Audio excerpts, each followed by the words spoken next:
কিয়ামতের ওই কঠিন ময়দানে 7 শ্রেণীর ব্যক্তিকে রব্বুল আলামিন তার আরশের নিচে ছায়া দিবেন। তার মধ্যে প্রথম শ্রেণীর ব্যক্তি হলো ইমামুন আদিল, যে ইনসাফের সাথে বিচার করে, যে জাস্টিস সমাজে সার্ভ করে, যে সুশাসন নিশ্চিত করে, ওই ইমামুন আদিল। আদিল শব্দটা বুঝছেন না? ইন্নাল্লাহা ইয়া'মুরু বিল আদল, পাইছেন? আদিল।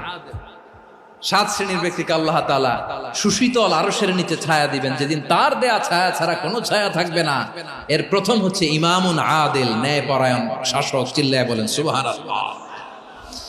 আবার বিশ্বনবী বললেন, ইন্নাল মুকসিতিনা ইনদাল্লাহি আলা মানাবিরা মিন নূর আন ইয়ামিনির রহমান। কিয়ামতের দিন যারা ন্যায় পরায়ণ হিসেবে আল্লাহর সামনে দাঁড়াবে, কিয়ামতের দিন রব্বুল আলামিন তার আরশের ডান দিকে ওই ন্যায় পরায়ণ লোকদের জন্য আরশের ডান দিকে একটা